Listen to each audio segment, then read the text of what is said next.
किसी भी काम की सक्सेस बहुत हद तक डिपेंड करती है कि आप उस काम को कब स्टार्ट करते हैं। इन शॉर्ट, काम करने की टाइमिंग से ये इंश्योर हो जाता है कि वो काम सक्सेसफुल होगा या फेलियर होगा। सक्सेस और फेलियर के बीच में कई बार टाइमिंग बहुत बड़ा डिफरेंस क्रिएट कर देती है। और ये सेम चीज अप्लाई होती है जब हम अपनी प्रैक्टिस स्टार्ट करते हैं, जब हम एज अ जीएसटी प्रैक्टिशनर काम स्टार्ट करते हैं। तो कई बार माइंड में ये हमें मतलब क्वेश्चन आता है कि सर वो परफेक्ट टाइम क्या हो सकता है जब हम अपनी प्रैक्टिस स्टार्ट कर सकते हैं। उसी के बारे में मैंने एक छोटा सा वीडियो आज मैंने सोचा आपके लिए बनाया जाए, क्योंकि क्वेश्चंस तो कई आते हैं कि सर कितना खर्चा आएगा, क्या क्या प्रैक्टिकल प्रॉब्लम्स आएंगी। अब इसके ऊपर मैंने डिटेल में वीडियो बनाया हुआ है कि क्या क्या इनिशियल आपको प्रॉब्लम्स आती हैं, क्या खर्चा आता है। प्लेलिस्ट पूरी बनी हुई है, लिंक डिस्क्रिप्शन में है, आप देख सकते हैं। इस वीडियो में हम क्या बात करने वाले हैं, इस वीडियो में हम बात करने वाले हैं वो परफेक्ट टाइमिंग क्या है प्रैक्टिस को स्टार्ट करने की। एंड अगर आप भी ये सोच रहे थे तो ये वीडियो है आपके लिए। एंड इसका सीधा सा आंसर है यही, जून।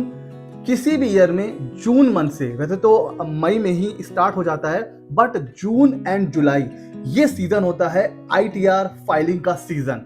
और इसीलिए मैंने आईटीआर फाइलिंग के ऊपर एक डेडिकेटेड कोर्स बना रखा है, जिसमें हम लोगों ने बेसिक और आईटीआर 1 कवर कर लिया है। आईटीआर 2, 3, 4, 5, 6 और 7 ये हम लोग आने वाले लेक्चर में कवर कर लेंगे।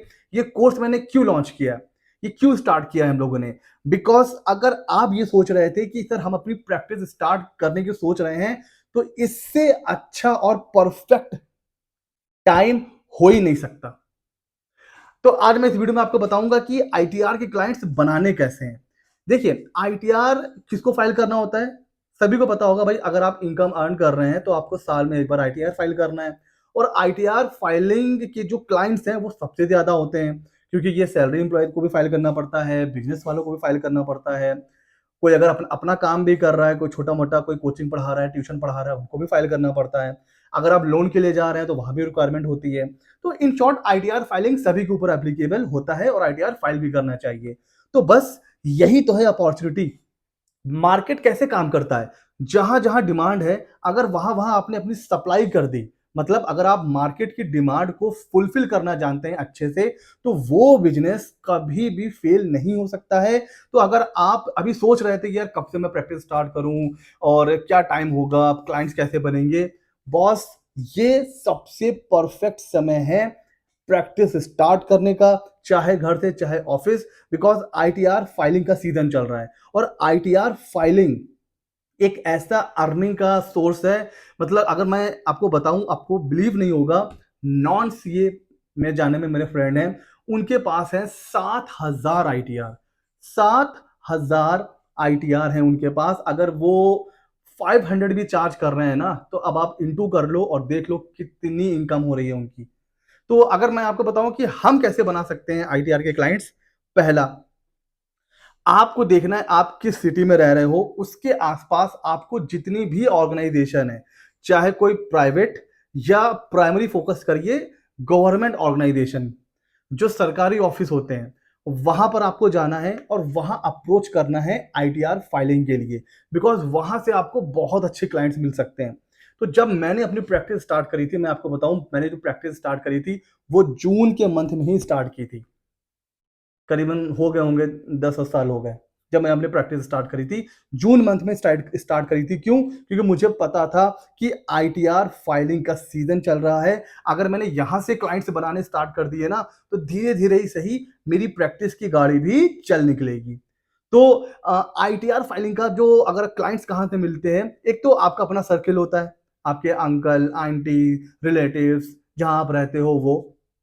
बट जो अगर आपको प्रोफेशनली काम कहीं से लेना है, तो मैंने आपको बताया किसी गवर्नमेंट ऑर्गेनाइजेशन या प्राइवेट ऑर्गेनाइजेशन में आपको अप्रोच करना है, डायरेक्ट अप्रोच करना है। ये मत सोचिए कि वहां पर जब जाएंगे तो कौन मिलेगा कौन नहीं मिलेगा। डायरेक्टली आप जाइए, अपनी फॉर्म का कार्ड दीजिए और बोलिए कि हम आईटीआर फाइलिंग की सर्विसेज आपके कैंपस में प्रोवाइड करेंगे।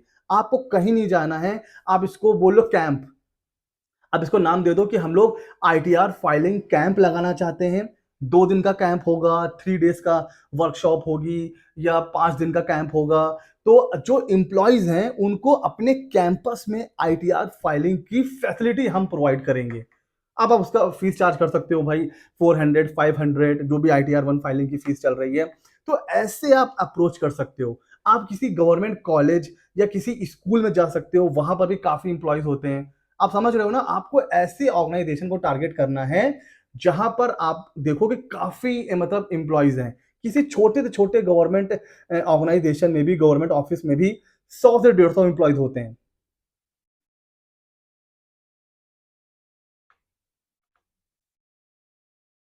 तो उन 100 में से अगर आपको 50 का भी ऑडिट मिल गया और अगर अगर आपके पास ऐसे 4-5 डिपार्टमेंट भी हैं, तो आपकी अच्छी खासी अर्निंग हो जाएगी। और इस समय जितने भी गवर्नमेंट एम्प्लॉइज़ हैं, वो ढूँढते हैं कि भाई कोई ITR फाइल करने वाला मिल जाए, कोई अपने फ्रेंड से बोलता है, कोई कहीं बोलता है। तो अगर उनको अपने कैंपस में एक ITR फाइलिंग की फैसिलिटी मिल गई, तो आप सोचो आप अच्छा खासा पैसा अर्न कर सकते हो। तो क्या करना है आपको?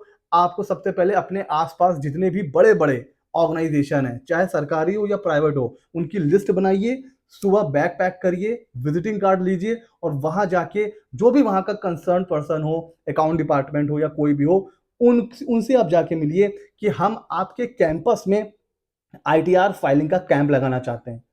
वहाँ से आपको परमिशन मिलेगी। हाँ, ये इतना ईज़ी नहीं है, हो सकता है आप 10 जगह मीटिंग करो, हो सकता है आप 10 जगह मीटिंग करो तो 1-2 जगह पर आपको मना मना कर दें या हो सकता है कह दें कि नहीं हमें नीड नहीं है, ऐसा भी होगा। जब मैंने ये काम स्टार्ट किया था, ये मैं आपको अपना एक्सपीरियंस बता रहा हूँ, हम लोग करीब 12-13 ऑफ़िस में गए थे, जहाँ से सिर्फ़ 2 में परमिशन मिली थी, सिर्फ़ 2 में। 12-13 ऑफ़िस में हम लोग गए, घंटों वेट करना पड़ता था बिकॉज़ आपको पता है कि सरकारी डिपार्टमेंट में पता चल रहा है बाबू है नहीं, वो 1 घंटे बाद आएगा, वो आधे घंटे बाद आएगा। तो हम लोगों ने करीब 1 हफ्ता लगातार चक्कर काटा, इनसे मिलना, उनसे मिलना, आज ये नहीं मिल रहे हैं, आज मत आइएगा, कल आइएगा, नहीं, नहीं हमें ज़रूरत नहीं है, अच्छा ये परमिशन लेकर के आइए, उनसे अप्रूवल लेकर के आइए। तो मतलब हफ्ता भर हम लोगों ने इधर-उधर धक्के खाए और 2 ऑर्गनाइज़ेशन से हमें क्या मिला? परमिशन। और आपको हँसी आएगी कि पहले दिन हम लोगों ने सिर्फ़ 12 ITR फाइल करे। जब पहले दिन कैंप लगाया तो सिर्फ 12 ITR फाइल कर पाए, बट नेक्स्ट डे जब हम आए तो थोड़ा-सा बढ़ गया 40-50 के आसपास हुआ। 3 दिन का कैंप था, तो करीब हम लोगों ने 70-80 ITR फाइल किए। लेकिन जब कैंप खत्म हुआ तो हमें लगा कि यार बस 70-80 ITR क्या ही होते हैं। बट उसके बाद हमारे पास एम्प्लॉइज़ का कॉल आना स्टार्ट हुआ कि सर वो आप लोगों ने कैंप लगाया था ना, तब हम फाइल नहीं कर पाए थे। आपका ऑफ़िस कहाँ पर है? हम ऑफ़िस में आते हैं या हम आपको व्हाट्सऐप पर भेज देते हैं डेटा। फिर कहानी शुरू हुई और पहले ही ईयर में हमने अच्छे खासे ITR फाइल करे। तो कभी भी मेहनत बेकार नहीं जाती है। आपको फ्रस्ट्रेट नहीं होना है, डीमोटिवेट नहीं होना है। तो अब आपको बस करना क्या है, जितने भी ऑर्गनाइज़ेशन हैं आपके आपके घर के आस-पास, आपको सुबह निकलना है और शाम तक आप कोशिश करिए कि कहीं एक जगह से तो आप अप्रूवल लेके आइए एंड बिलीव मी अप्रूवल मिलेगा, मिलेगा अप्रूवल। तो अभी 31 जुलाई काफ़ी टाइम है, फॉर्म 16 मिलने शुरू हो चुके हैं, टाइमिंग ITR फाइलिंग की शुरू हो चुकी है, ये परफेक्ट टाइम है ITR के क्लाइंट्स बनाने का और अपनी प्रैक्टिस स्टार्ट करने का। तो ये मेरा एक्सपीरियंस था, जैसे मैंने अपने क्लाइंट्स बनाए, तो मैं चाहता था आपके साथ भी शेयर करूँ। कैसा लगा वीडियो ज़रूर बताइएगा। ऐसे ही मज़ेदार वीडियो के लिए सीए मित्र 24 को कर लीजिए सब्सक्राइब। मिलते हैं अगले नॉलेजेबल वीडियो में।